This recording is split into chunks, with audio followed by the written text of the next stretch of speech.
Hey everyone, what is up? Thank you so much for joining me and watching this video. I wanted to do a video about 3 ways to stop procrastinating and start getting results.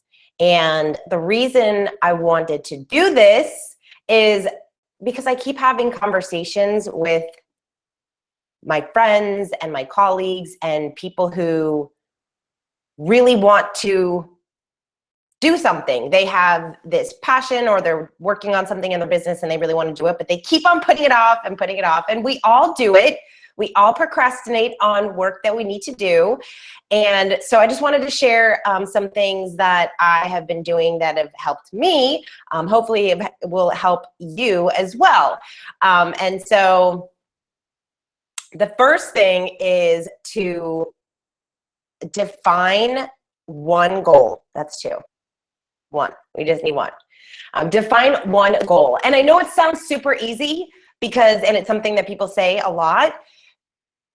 However, oftentimes we are doing so many things in our business. We have so many goals that we are trying to pursue, and we're kind of going after all of them at once, kind of a little bit here and a little bit here. And then we tend to procrastinate on the things that we don't necessarily love to do or like to do. And oftentimes those are the things we actually have to do. So when we have a number 1 goal, when we know exactly what we're working towards, we can't procrastinate on it. We have to put our time and attention into doing that thing and to trying to accomplish that one goal. So I will never forget the story that I heard that Noah Kagan shared. And for those of you that don't know, he is the founder of sumo.com and AppSumo, and incredible entrepreneur. He was employee number 30 on Facebook and number, I think, 4 at Mint.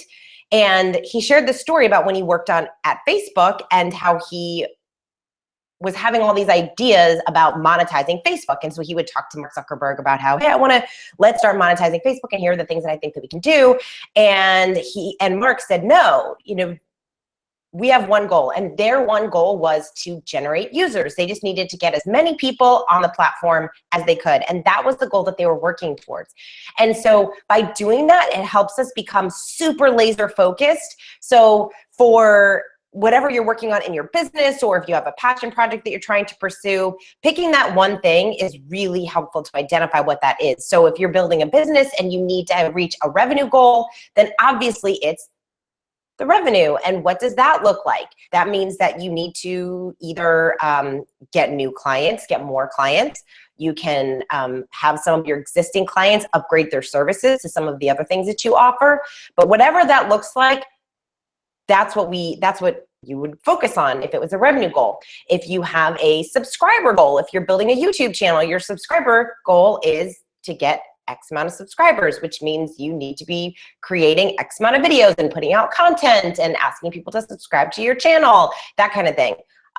Which, by the way, hey, if you find this or any of my other videos helpful, I invite you to subscribe to my channel. Would love to connect with you on a regular basis. So that's the first thing. That really helps us to stop procrastinating and get more of the work done that we really need to be getting done. The second thing is to be okay with imperfect. So many of us deal with perfectionism, and we are scared to put things out unless we know it looks perfect, it is perfect, and before we actually share it into the world. And I have realized over the years and listening to so many different people's stories. In fact, I'm a huge fan of the podcast, How I Built This, and it's the journey of all these incredible entrepreneurs who have built amazing businesses. So from Sarah Blakely, founder of Spanx, to the guys that created Warby Parker. In fact, I was just listening to the founder of Whole Foods, who is one of the most recent ones. Anyway, the bottom line is everyone has a journey. And what I've discovered is that everyone has these incredible dreams and goals, and we all just kind of are trying different things. We have these paths of what we're trying to work on and what we're trying to do. And we have to be okay with imperfect. We have to be okay with getting things out before maybe we're ready. Because in doing that, we can get feedback from other people. We can get feedback from our clients, from our customers, from our audience, to make things even better. So instead of just kind of like sitting behind our desk and like trying to perfect everything that we're doing and thinking that we have all the answers, sharing stuff and getting it out in order to get feedback, that's really helpful. It's not going to be perfect. So I remember I was doing some videos and I was working with a videographer, and I said, I'm getting so frustrated. I feel like these just aren't good enough, and I don't know if I want to put them out. And so he kind of helped me. And what he did was he said, okay, who do you love watching on YouTube? What videos do you love watching? And so I shared with him who I enjoy watching, and we went over to her YouTube channel, and then he scrolled all the way down, up, down, whatever, to watch one of her very first videos. And of course, it was not as polished. It looked a lot different. It wasn't the way that it is now, obviously, because she was creating videos, putting it out, getting feedback, and making them getting better and better over time. So we need to be okay with getting things out even before it's perfect. Sometimes that's like the best way to figure things out in our business, especially for those of us who are solopreneurs and we're kind of working behind our desk and we don't necessarily get all this feedback and we get too much in our heads. So I encourage everyone, it's okay. It's okay to be imperfect. It's okay to put stuff out. Obviously, it needs to be good. It needs to be valuable. You can't be just putting out anything. But oftentimes, we're so critical of ourselves. Another thing, I just had a conversation with my friend Jess. He is a huge consumer of information. He loves educating himself, as a lot of us do when we're building a business. We're constantly looking for information, and we're researching and researching and researching. And sometimes it's so easy to just research and just keep consuming that we're not putting things out. We're not getting enough done. We can research till we're blue in the face. We have to get things out, right?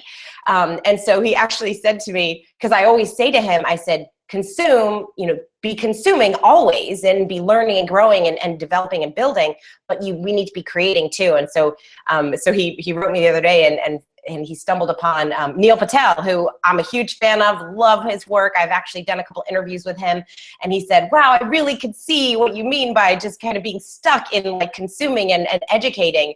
And so it's easy to do that.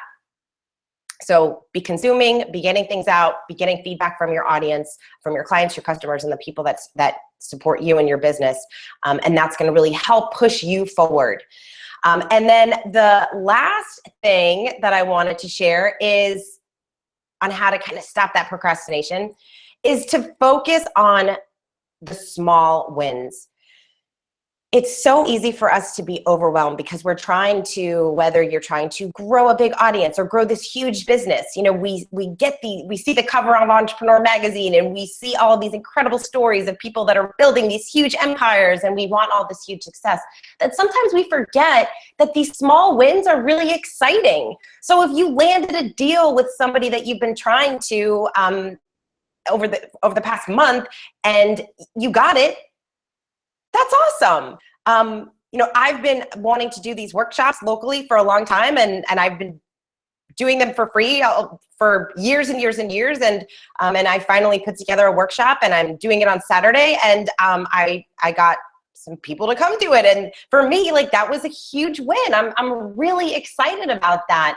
And it's something that I know is going to help push my business forward. And so when we focus on those small wins, it helps us get excited and inspired to keep moving forward. Because again, whether you're building a business, a passion project, a brand, whatever, it can be really lonely, and it's easy to kind of give up. So when we focus on those small wins, it's so much easier for us to just get excited to keep going. So let me know how you do that. What does that look like for you? How do you stop procrastinating in your business, in your life, and start getting better results and to actually make things happen? I would love to hear from you about that. So I hope you found some of this stuff helpful. Remember, identify that number one goal. It's so hard to do. We can, of course, you can have all those other little goals, but just identify one thing. Maybe you work on it for like in 30 days. I like to work in things in 30 days. So again, it's easier to create those little small wins along the way. So define that number one goal. It's okay to be imperfect. We need to be getting things out, getting feedback from other people, obviously providing value and making sure it's good content and good information, but making sure that we're okay with that whole perfectionism thing. And then number three is obviously focus on those small wins. So what are some small wins that you can start celebrating today? Comment below and let me know, how do you celebrate your small wins? What kind of small wins have you seen in your business that have really helped inspire you to keep moving forward, especially during those challenging times? So would love to stay connected with you, like I said, and I, of course, invite you to subscribe to my channel. I have been working with small business owners for many years, and I do a lot of videos on little marketing tips and just business related tips. So if you have any questions or if I can help you in any way, please let me know. And thank you so much for watching. I so appreciate you and you being here. And I look forward to seeing you soon. Have an awesome day.